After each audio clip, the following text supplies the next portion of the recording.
Equilibrium of industry under perfect competition. इस video में मैं बताऊंगा कि ये कितने मार्क्स का है, इसको कैसे लिखना है, इसमें शेड्यूल और ग्राफ आएगा, उसको मैं पूरा डिटेल एक्सप्लेनेशन करूंगा। पहले तो ये 8 मार्क का आना चाहिए स्ट्रेट अवे, बड़ा क्वेश्चन, बट रेयरली 4 मार्क का आएगा क्योंकि इसमें शेड्यूल और ग्राफ दोनों दिया है। अच्छा, जो पिछले वाले वीडियोस में मैंने एक्सप्लेन किया है परफेक्ट कंपटीशन क्या होता है, उसका एक और नाम है आइडियल मार्केट। कुछ इकोनॉमिस्ट का सोचा हुआ एक ऐसा मार्केट जिसमें बहुत सारे सेलर है, बहुत सारे बायर है, प्रोडक्ट सेम है, प्राइस एक है। आया समझ में? कोई भी मार्केट में आ सकता है, free entry free exit, knowledge सबको परफेक्ट है, सब परफेक्टली मोबाइल है, ठीक है ना, ट्रांसपोर्ट कॉस्ट नहीं है, गवर्नमेंट दखलंदाजी नहीं है। सो एक ऐसा मार्केट। नाउ इस मार्केट में क्वेश्चन ये है कि प्राइस कैसे तय हो। नाउ एक सेलर को इकोनॉमिक्स में फर्म बोलते हैं, ग्रुप ऑफ सेलर्स को इंडस्ट्री बोलते हैं, एक होता है कंज्यूमर। सारे के सारे कंज्यूमर जोड़ दो तो क्या बोलेंगे? मार्केट। अब हम एक साइकोलॉजी यूज करते हैं कि प्राइस तय कौन करता है, ये जो सारे फर्म्स मिलकर इंडस्ट्री और सारे कंज्यूमर्स मिलकर मार्केट। पर प्राइस तय कैसे होता है, let us check out. Supposedly एक प्रोडक्ट है जिसका दाम 10 रुपया है। नाउ डू यू एग्री कि दाम ज्यादा है तो डिमांड करने वाला मार्केट से 3000 किलो गेहूं मांगेंगे, लेकिन सप्लायर को प्राइस अच्छा मिल रहा है तो वो लोग कितना 8000 सप्लाई करने को तैयार है। तो इसमें क्या हो रहा है? ज्यादा क्या है? Supply is more then demand. अब इतना ज्यादा दाम है तो डिमांड लोग कम करेंगे बट सप्लाई ज्यादा करने के लिए तैयार है। अच्छा, दाम 2 रुपया कर दिया तो डिमांड वाले जो मार्केट है वो बोलेगा हमको 10,000 किलो दो, लेकिन सप्लायर बोलेगा मार्जिन ही नहीं मिल रहा है, तो सप्लाई क्या कर देगा? कम कर देगा। सो इन दिस केस क्या ज्यादा है बताओ? Demand is more than supply. अच्छा, अभी दाम ज्यादा है, दाम कम कर दिया तो डिमांड थोड़ा सा बढ़ गया, लेकिन मार्जिन कम हुआ तो सप्लायर ने भी अपना सप्लाई कम कर दिया। फिर भी ज्यादा क्या है इधर? Supply is more then demand. अच्छा, जब 2 रुपया था तो डिमांड 10,000 था, लेकिन सप्लाई सिर्फ 2,000 था। यदि मैं 4 रुपये दाम कर दूं, दाम बढ़ गया तो डिमांड कम हो जाएगा 7,000 और सप्लाई बढ़ेगा क्योंकि मार्जिन बढ़ेगा, लेकिन इधर भी डिमांड ज्यादा है। समझ में आ रहा है? प्राइसिंग में दोनों इक्वल हो ही नहीं रहे, मिसमैच हो रहा है। तो एक ऐसा दाम 6 रुपया जिसमें 5,000 डिमांड हो रहा है, 5,000 सप्लाई, मतलब ये पॉइंट को क्या बोलेंगे? सप्लाई और डिमांड इक्वल मैच हो गया। सो इसको हम डिमांड और सप्लाई शेड्यूल बोल सकते हैं मार्केट का और इंडस्ट्री का भी साथ में। अब इसको ग्राफिकल फॉर्म में समझना होगा तुमको। Price and output determination industry का, ठीक है ना? अब तुम मेरे साथ ड्रॉ कर सकते हो। पहले एक्स एक्सिस बनाना है, फिर वाई एक्सिस बनाना है, ठीक है? तुम देखो डिमांड में भी ऐसा था, सप्लाई में भी ऐसा था। अभी डिमांड और सप्लाई दोनों चैप्टर जुड़ेगा क्योंकि डिमांड का कर्व और सप्लाई का कर्व मिलकर हो, ठीक है ना? अब देखो पॉइंट नंबर 1 क्या है? ऑन द एक्स एक्सिस क्या दिया हुआ है? Quantity demanded and supplied. On the Y axis क्या दिया हुआ है? प्राइस। नाउ ये जो कर्व है डाउनवर्ड जा रहा है, तो ये कर्व कौन सा है? DD demand curve. एक काम करो, एक बार देख लो तो तुमको समझ में आ जाएगा, ठीक है ना? ये कौन सा कर्व है? Demand. Demand curve, when the price goes down ये डिमांड इंक्रीजेस, बराबर है ना? सप्लाई कर्व कैसा है? Positive slope, when the price rises supply will also rise क्योंकि मार्जिन बढ़ता है। So let us write down या अंडरस्टैंड 5 पॉइंट्स। कौन से 5 पॉइंट्स? नंबर 1 या 6 points. This is a curve of, बोलते हैं ना, price and output determination under perfect competition. Number 1 on the X axis क्या दिया है? क्वांटिटी डिमांडेड एंड सप्लाइड, वो क्या है? Point of origin. On the Y axis क्या दिया हुआ है? प्राइस। फिर DD is a demand curve of total market या market. DD is a market demand curve going downwards from the left to the right. फिर क्या बोलोगे? SS is a supply curve going upwards from the left to the right, which is a supply curve of industry, firm का नहीं है। DD curve consumer का नहीं है, market का है। क्यों? क्योंकि टोटल कंज्यूमर्स को मार्केट बोलते हैं। So this is the demand curve of total market this is a supply curve of total firms technically called as industry. समझ में आ रहा है? Now if you check out, दोनों एक पॉइंट में कट करते हैं तो उसको इक्विलिब्रियम पॉइंट बोलते हैं। बट लेट अस अंडरस्टैंड, यहाँ पे supply is more than the demand. एक बार बोर्ड में देखो, मैं एक लाइन ड्रॉ कर रहा हूं। सपोजिटली इफ प्राइस इज यहाँ पे प्राइस ज्यादा है 10 रुपया, ठीक है, तो सप्लाई कितना हो रहा था मुझे बताओ, सप्लाई कितना था? सप्लाई कितना था शेड्यूल के हिसाब से?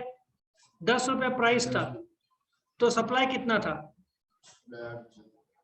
8,000 के 10,000 तक? 8,000 था, लेकिन डिमांड कितना था? ये देखो डिमांड कम है ना, 3,000। समझ में आ रहा है? अच्छा, नाउ व्हेन द प्राइस 2 रुपए में रखता हूँ, प्राइस 2 रुपया, तो कितना था डिमांड? 10,000 था। मैं इसको और आगे ले लूं, 10,000 हो जाता।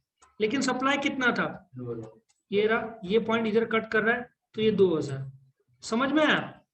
So what has happened is, जब दाम ज्यादा है, जब दाम ज्यादा है, this point supply will be more than demand. Supply ज्यादा है ना ये साइड, और डिमांड कम है, therefore supply is more than the demand.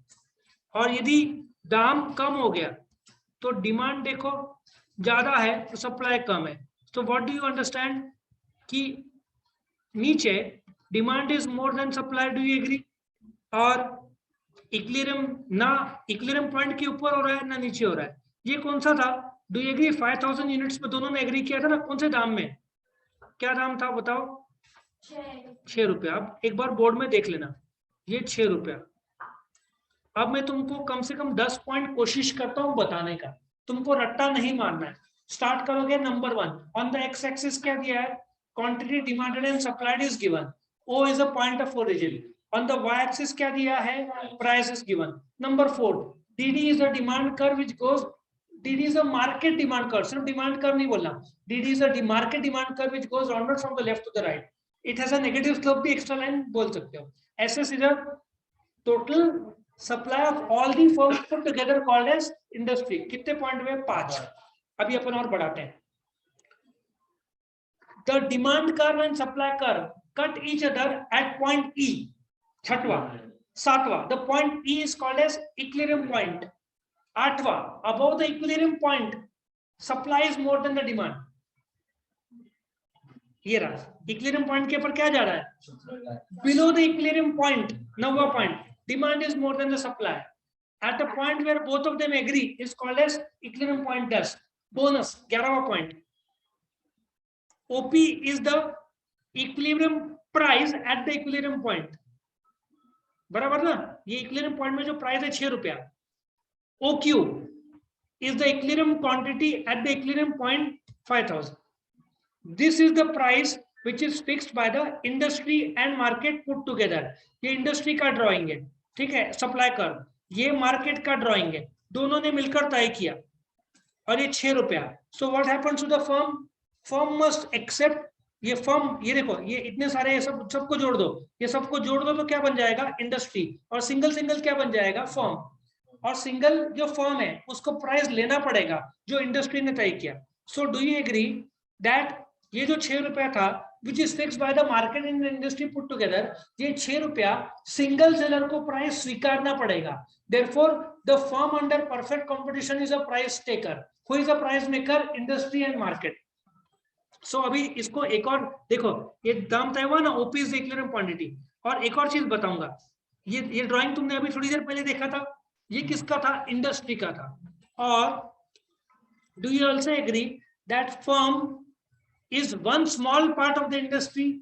Firm is a price taker. कैसे price taker? Which is a price, which the price which is fixed by the industry and the market, वही 6 रुपया firm को लेना पड़ेगा। So the firm is a price maker. अच्छा, ये firm is a price taker है, industry is a price maker, firm is a price taker. Firm का भी इक्विलिब्रियम पॉइंट है, और वो सिखाना इतना बढ़िया मजा आता है। फिर मार्जिनल कॉस्ट तुमको है नहीं, वो हुआ रहता तो मैंने बड़े खुशी से स्वीकारा होता, this is called marginal cost. फिर यहाँ से गया होता, फिर मैंने ऐसे ड्रॉ किया होता, ये सुपर प्रॉफिट, यहाँ से लॉस। लेकिन क्यों सिखाने का जब सिलेबस में नहीं है? सो बड़े दुख से मैं बोल रहा हूँ कि तुमको इतना तो चाहिए। इसके आगे और भी 15 ग्राफ्स है। परफेक्ट कंपटीशन के फॉर्म्स के 3-4, मोनोपोली के 3-4, मोनोपोलिस्टिक कंपटीशन के 3-4, इसके ओलिगोपोली डिओपोली के। बहुत सुंदर, बट तुमको एग्जाम में इतना ही लिखना है। अच्छा, अभी एक मैं लास्ट रिवाइज करवाना चाहता हूँ, इसको तुम 15 पॉइंट में बिना रट्टे मारे कर सकते हो। पहला, ऑन द एक्स एक्सिस में आओ। ऑन द एक्स एक्सिस क्या दिया हुआ है? आउटपुट मतलब quantity demanded and supplied is given. Number 2, O is a point of origin. Number 3, on the y axis क्या दिया है? Price. Number 4, DD is the demand curve of DD is the market demand curve. SS is the industry supply curve. फिर क्या बोलोगे? The point where they intersect is called point E. Above the point E, supply is more than the demand. Below the point E, demand is more than the supply. E is the equilibrium point where DD and SS intersect. At that price, that is called OP, equilibrium price. Niche OQ is the equilibrium quantity. So firm is the price taker. So dotted line is drawn towards a different curve which is of the firm. So firm is a price taker because firm has to charge OP price which was fixed by the industry and market put together. So ये firm का है, but ये firm का equilibrium point नहीं है, firm का price taker का। equilibrium point के ग्राफ्स अलग है, वो I am not going to teach you because तुमको सिलेबस में नहीं है। सो यहाँ पे खत्म होता है।